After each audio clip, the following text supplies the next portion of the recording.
Et comme il est d'usage, en tant que directeur d'établissement, je vais vous dire quelques mots. D'abord, saluer cette organisation. Un colloque tel que celui auquel vous allez participer aujourd'hui, ça ne se fait pas sans l'implication extrêmement large du comité d'organisation.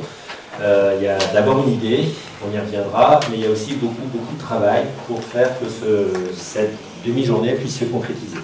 Donc en amont, je vais saluer tout le travail du comité d'organisation, Dr Méros, Dr Michel là-bas, aussi avec les différents intervenants qui seront présents aujourd'hui, qui vont vous offrir certainement un large panel de présentation de ce que l'hypnose peut amener dans un établissement de santé. Et pourquoi c'est important un colloque? Parce que c'est important toujours de pouvoir faire parfois un pas de côté dans les soins du quotidien, dans nos pratiques de soins, et d'avoir la possibilité de s'enrichir en allant regarder peut-être un peu autre chose, comment peut-être avec un peu de différence, nous pouvons toujours dans l'intérêt des patients progresser et étoffer nos actions.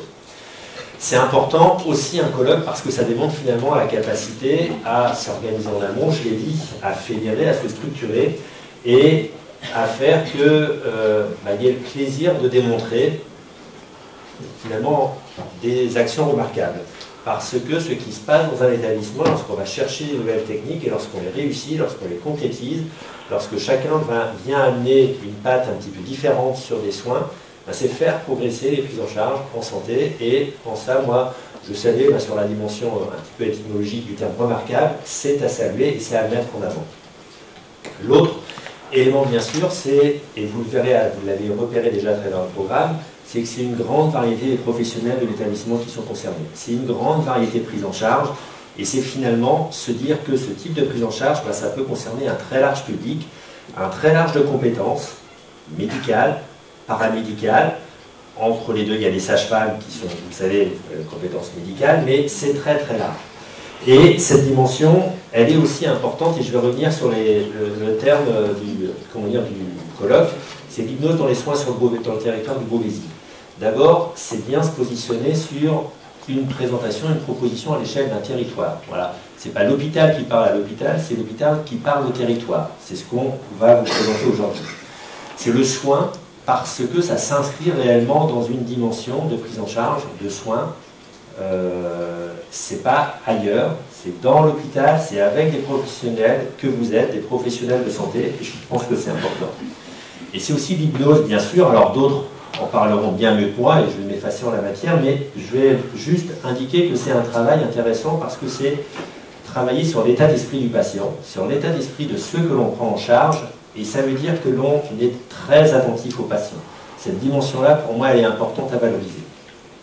Je dirais aussi, parce que c'est prendre en compte le fait que parfois, vous, en tant que professionnel, évidemment, vous avez une classe, au-delà de tout ce qui peut se faire dans les soins techniques, thérapeutiques, médicamenteux, parce que c'est aussi apprendre le patient par rapport à ce qu'il est, par rapport à ses peurs, par rapport à ses émotions. Ça, je trouve particulièrement important de démontrer cette vision globale du patient.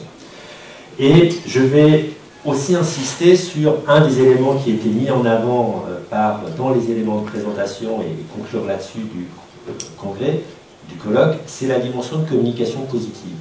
Cette dimension-là, elle est importante dans ces moments que nous avons aussi dans l'environnement hospitalier où tout n'est pas que simple, tout n'est pas que facile, mais amener aussi cette capacité à repenser ce que nous faisons avec les patients et ramener aussi les patients, et on peut peut-être l'étendre parfois vis-à-vis de nos professionnels à cette dimension de communication positive.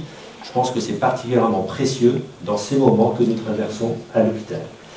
Enfin, je n'en dirai pas plus, mais c'est saluer tout ce que va ouvrir le colloque, toute cette opportunité qui va être amenée. Enfin, il y a un panel d'intervenants qui sera riche, nombreux, qui sera de qualité, et de vous dire tout le plaisir que j'ai moi en tant que directeur de venir ouvrir une telle séance très co-construite et très ouverte et très profonde, je pense, comme toute hypnose, vis-à-vis des professionnels que vous êtes. Merci à vous.